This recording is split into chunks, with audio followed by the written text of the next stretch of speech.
Hi guys, it's Carissa. I had an appointment yesterday, so I wanted to share some of what I learned with you. I called because I was told that if cycle day 1 doesn't show up, I can still go in and have an ultrasound and blood work to see where things stand.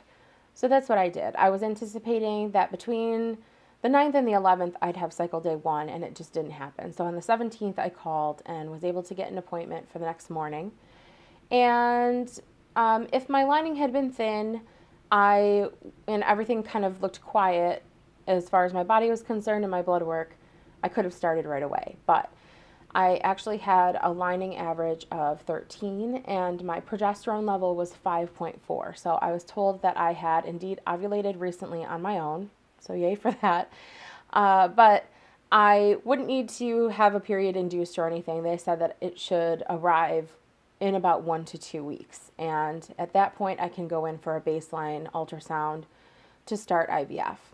I was told that I would be on the long Lupron protocol, and that method, according to my research, is the #1 IVF protocol used in the United States, mainly because it's believed to be the most successful. So in this plan, I'm essentially waiting for cycle day 1, will go in for a baseline ultrasound before cycle day 4, and then from there, I will be waiting again to ovulate.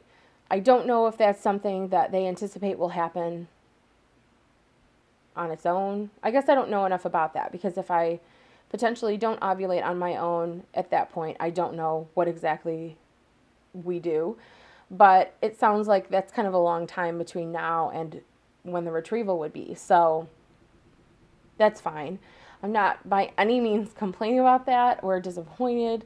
I was just very surprised at the length of time that it could take between now and, or at least at the very least, cycle day 1 and when we get things started for the retrieval. So that was news to me. Also, I was told that the 50% off on my medications that I received through Compassionate Care only covers 2 of the 6 or 7 medications that I could likely be taking. So that also doesn't bother me at all. I'm thrilled to have a discount, especially considering insurance doesn't cover any of it. So those 2 medications, I guess I can kind of shop around for the best price on, and then also take my 50% off on top of that. And the girl who's kind of in charge of that, who called me, said that I could call her and we can go back and forth the most we can to make sure that we get the best price. And I have to say, I really appreciate that, because I feel like, especially people who work in the medical field and work with really large numbers and figures on a regular basis, kind of get numb to it. You know, you feel like it just costs what it costs. You know, if you go into a dentist and you're told that you need a root canal, I feel like they're like, that's what it costs. Like, you gotta get a root canal. And I don't know, it's just great to be kind of protected by these people who could very easily say, oh yeah, you're just going to order your drugs from here and this is just what it costs, and shut up about it. So that was really nice. And so everything's kind of still where it was. I did not get charged for that appointment, which was nice, because they said, you know, they know that it's not technically my monitoring that will start at cycle day 1. So they were like, we're just kind of checking where things are for now, so we're not going to charge you for that. I'm really pleased with my body for doing what it's supposed to do.